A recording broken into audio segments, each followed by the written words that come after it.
So the Twitter boxing universe exploded last week with the announcement that Gennady Golovkin was going to be fighting Kell Brook in September over in the O2 Arena in London at 160 pounds. And my reaction was kind of like most people's reaction at first. What the hell is this? None of us saw this coming, right? Very, very reminiscent of the Canelo-Khan announcement earlier this year. And understandably so, a lot of boxing fans have been comparing this matchup to that matchup and making their displeasure known and really just sounding off and being upset. Let me state for the record, I don't love this fight. Don't love the matchup. But I've taken a day or so to let it all sink in. I've thought about it. I know a lot of you have asked me about my opinion on this, and I wanted to give it, but I wanted to wait and let everything sink in. And I don't love the fight, but I understand the fight. And there's really two aspects to this that I want to expand upon. Okay, the first part is the logistics of the fight, how we got to be here, why we're here, what it is. And then there's that comparison to Canelo-Khan, which I'll get into in a second. But let's start with how we got here. With Golovkin, earlier this year, you guys remember he fought Dominic Wade, the mandatory for one of his titles. Pretty much right after that win, promoter Tom Loeffler has been negotiating, trying to get the next fight set up. And for them, the mission was clear this year to have 3 fights. The very next fight they wanted was Canelo Alvarez, who they've wanted for a while. They've been chasing Canelo. You guys know the situation with that fight. There's no need to rehash and go over all those details again, but they were negotiating with Golden Boy for a while there. When that fell through, they started to explore other options. Billy Joe Saunders, Danny Jacobs, who has the WBA title, who the WBA said they would force to fight Golovkin if negotiations with Canelo fell through. Well, guess what? The WBA didn't keep their word. Oh my God, can you believe it? The WBA, the biggest joke in boxing, didn't keep their word. And Danny Jacobs says he needs 18 months to prepare for Golovkin, which is ridiculous. So, look, everywhere Golovkin and his team went, they got no answer. Then there was Eubank Jr. over in the UK, who, coming off a dominant win just a few weeks ago, publicly called out Triple G, looked right into the camera after the fight, called him out on Twitter, several interviews in news stations and all that good stuff. And Tom Loeffler got on the phone with Eddie Hearn and they immediately started talking, right? And things were agreed to in principle for a fight, you know, where it'd be, the timing, the money, all that good stuff. But the negotiations started to break down on the Eubank side, particularly with Eubank Sr., when they started making some kind of ridiculous demands related to them controlling the price of the tickets and things like that. There's more I could go into, but it's not worth going into all the details. Basically, Team Eubank priced themselves out. And again, it came more from Eubank Sr. Take from it what you will. Maybe it was father looking after son. Maybe the team just never was really interested in the Golovkin fight, period, and was finding a way out of it, whatever. That fight fell through. So you had Team Golovkin, who were negotiating the logistics of a fight in the UK in September without a dance partner. Then on the other side, you had Kell Brook, who had been negotiating a fight with Jesse Vargas, the American titleist here. And again, things were agreed to in principle for a unification fight. Vargas was going to come over there to the UK, and the location, the money, all that good stuff, the networks, all that was being talked about, and things were agreed to in principle. Negotiations fell through because of money. Vargas was going to get more money because he was taking the travel over there to the UK. Brook wasn't happy with the money he was getting. That negotiation fell apart. So you had a situation where Brook, again, his team, negotiating the logistics of a fight in the UK in September without a dance partner. So you had the top middleweight in the world, one of the most avoided fighters in the world, Gennady Golovkin, standing there in the UK without a fight. Kell Brook, the #1 welterweight in the world, one of the most avoided fighters in the world, standing there in the UK without a fight. So naturally, those two teams got to talking. And what's amazing is, according to Tom Loeffler, this fight was agreed to, signed, done in a day. In less than 48 hours, everything was done. The I's were dotted, the T's were crossed. That's the way it's supposed to be when fighters actually want to fight. So that's how we got to be here. And look, for Brook, it's kind of a win-win situation. Obviously, he's taking a big risk. He's moving up in weight and fighting one of the baddest dudes out there in Gennady Golovkin. He's taking the biggest risk in that respect. But from a risk versus reward perspective on the business side, for Brook, it's all reward, no risk. He's going to get a career-high payday, fighting the biggest name of his career, fighting in front of the biggest crowd he's ever fought in front of. Has the fans behind him because he's taking all the risk and making the big move that all these other middleweights won't make, right? And he's expected to lose. So if he loses, no harm, no foul. The only, obviously there's a concern that he might really get hurt in this fight.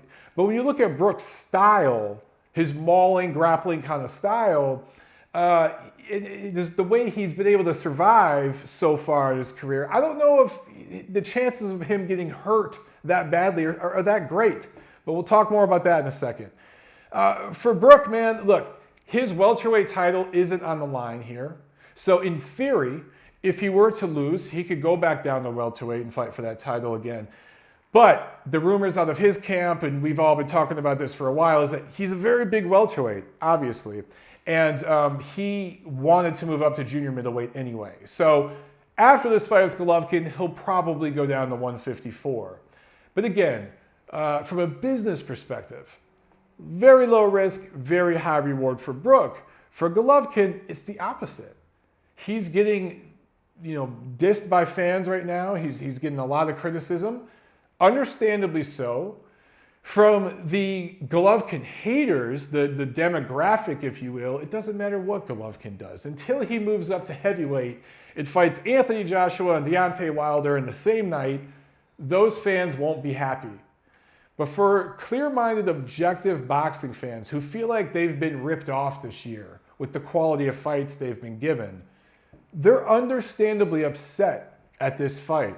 And because Golovkin's the bigger guy, he's going to get the criticism. It's going to fall on him, right? So the only way that you could say Golovkin's winning here is from a brand building perspective, because Golovkin's never fought in the UK. He's going to fight in a new arena in front of new fans and further build his brand. And here's the thing that you guys got to remember. I talked about Canelo Alvarez a second ago. We'll talk about him a little more later, but in between now and when Golovkin and Canelo fight next September, these two are going to be circling each other and mirroring each other and making little chess plays back and forth, right? Canelo just announced his fight with Liam Smith here in America in Las Vegas. And that's in September. Golovkin wants to keep up the pace with Canelo, to keep that pressure on him, to keep that fight with him, that super fight, hot in fans' minds. So when Canelo fights, Golovkin has to fight. He needed a fight in September. And now that Canelo is going to be having a fight, bam, Golovkin has a fight. So not only that, he's fighting in front of another arena, in front of these new fans that he's probably going to sell out. So he's going to have another sellout crowd, and he gets to take that to the negotiating table next year with Golden Boy Promotions. Tom Loeffler gets to sit down with Oscar De La Hoya and say, look, man, we sell out arenas in LA, in New York, and now over in London. We have fan bases that we're bringing from all over the world, from all these different countries. You guys have Mexico and parts of America as far as fan bases that you're bringing to the table. We're bringing UK, United States, parts of Mexico, parts of Eastern Europe, Germany, et cetera, et cetera. So all this is chess moves, right? And that's where there's a win here for Golovkin in that respect. Also the fact that Brook is seen as a pound-for-pound bubble kind of guy. Obviously, Golovkin is as well. So you have two elite level fighters here who are generally considered the best fighters in a respective division. So that's the logistics of this fight, okay? That's the who, what, when, where, why, all that good stuff. Now let's make the comparison to Canelo-Khan, which is a very, very easy dynamic for boxing fans to make. And I understand why they jump to that. It makes sense. I mean, look, on paper, you have a British welterweight fighting a middleweight. That's what this is. That's what Canelo-Khan was. But that's pretty much where the comparisons end, guys.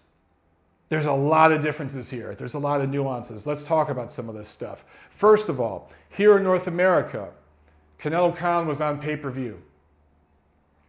Golovkin-Brook, regular HBO. Let's compare venues. Canelo-Khan was in Vegas at the T-Mobile Arena. They fought in front of a maybe 3/4 sold out crowd there in Vegas, which is a very corporate kind of atmosphere with extremely overpriced tickets. They were having problems selling tickets, and they had to discount tickets in the weeks leading up to the fight to get the crowd that they got. Over there in O2, that place packs them in, huge fight crowds. Boxing is thriving in the UK. It's really, really on fire right now. No doubt they would do a sellout there. The tickets will be more affordable. You're going to have more real, diehard, true boxing fans at that fight. The atmosphere will bleed through the screen. So there's a difference there in terms of venue, location, all that good stuff. Not to mention the fact that Amir Khan, the smaller British fighter moving up to fight Canelo, he had to travel over to America to fight Canelo. Now, obviously, Canelo is a Mexican fighter, but his home base is Vegas, man. He's an American-based fighter. He's pretty much fought his whole career in America, and all of his big pay-per-view fights have been in Vegas. So basically, it's his glorified adopted backyard. Amir Khan had to travel over for that fight. The opposite's happening here. Kell Brook wanted to fight in his backyard against Jesse Vargas. He's still getting to fight in his backyard against Golovkin. The bigger fighter, the quote-unquote A-side, Golovkin, he's the one traveling over to the UK, and that helps give Brook a little added advantage. That is an important nuance. The most important nuance, though, to me, is the IBF rules when it comes to weight rehydration, which they are following here for Golovkin-Brook. Obviously, Golovkin has a few middleweight titles, but they're going with the IBF rules here, where I believe it's 10 pounds is allowed, or maybe it's 10% of body weight. Don't quote me, but I believe it's actually 10 pounds is allowed for rehydration after the weigh-in. So you're not going to have a situation like you had with Canelo-Khan, where essentially in that fight, you had Khan, who was a blown-up welterweight, fighting a light heavyweight. Canelo was pretty much Sergey Kovalev that night, right? In this fight, you're probably going to have Kell Brook weighing and probably the low 160s, and Golovkin probably weighing in the upper 160s. I doubt there will be 10 pounds difference between the two of them come fight night. So it's not going to be the same weight disparity and size disparity between the two fighters. But let's look at it even deeper than that. Let's compare the actual fighters. Let's compare Amir Khan to Kell Brook. Now think back to when Amir Khan fought Canelo Alvarez. Was he a top-rated welterweight at that time? Maybe he was top 10. Was he top 5? No. What's been Khan's activity in recent years? Look at the guys he's fought. How has he fared? How did he fare against Algieri, who was just dominated by Errol Spence, right? So you start thinking about some of that stuff. And then you talk about the fact that Khan started as a lightweight.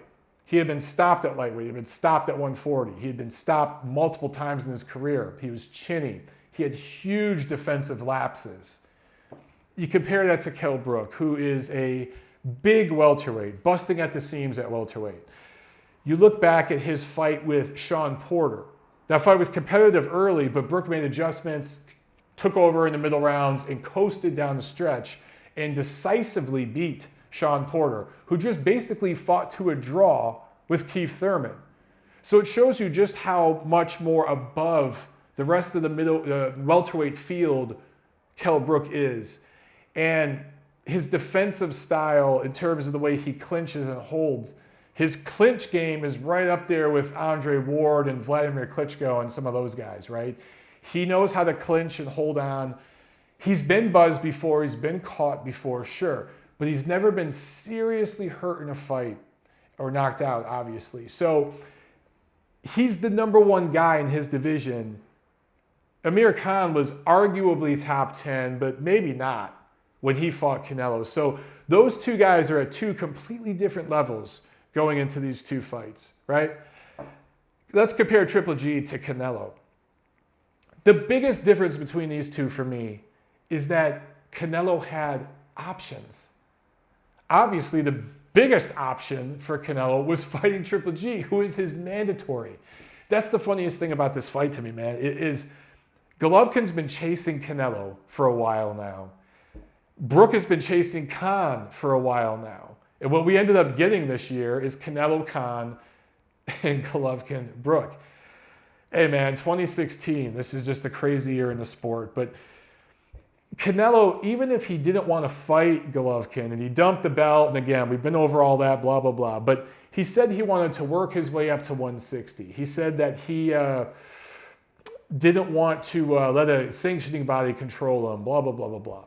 Now he's fighting Liam Smith. But even before, when he fought Amir Khan, he could have went after a Billy Joe Saunders, even a Danny Jacobs. Those guys would be more than happy to maybe not Jacobs because of who he's promoted by, but a guy like Billy Joe Saunders would have jumped at the chance to fight Canelo. Everybody wants to fight Canelo. He's the biggest pay-per-view star, biggest box office draw in this sport in North America. Everybody wants to fight him, right? And then you got Triple G. Nobody wants to fight him. He had no options. That's the biggest difference between the two of them. Then you take into consideration that Golovkin is, again, considered to be the best middleweight in the world. For Canelo, do you rate him at middleweight? He's technically the linear champion, but I've talked about it on numerous platforms. The lineage at middleweight is fucked right now. It's been completely perverted, going back to Miguel Cotto when he fought Sergio Martinez. So do you rate Canelo at middleweight? Do you rate him at junior middleweight? He's been fighting at Canelo weight. Now he's back down at junior middleweight. Like, where do you rate this guy, right? How would he fare against the top middleweights in the world, let alone the top junior middleweights? Would you favor Canelo against the Charlo brothers? Would you favor him against Andrade, J-Rock? Think about that. So, again, Canelo-Khan, two different levels of fighter compared to Golovkin-Brook. I understand there's a weight difference here. They're fighting in different divisions. But guys, yes, this is kind of a dark cloud, right? It's the best of a shitty situation. But I'm giving you the silver lining here. Now, I say all that, and I repeat, I don't love the fight. We're going to talk more about this over the next coming months, over the summer, as the fight gets nearer and as things develop. But I just wanted to give you some perspective on this whole thing, some things that maybe you haven't thought about. Let me know what you guys think. Comment below. Let's get this conversation started. Again, just trying to give you a little silver lining on this dark cloud, okay? I'm Michael Montero. I'll see you at the fights.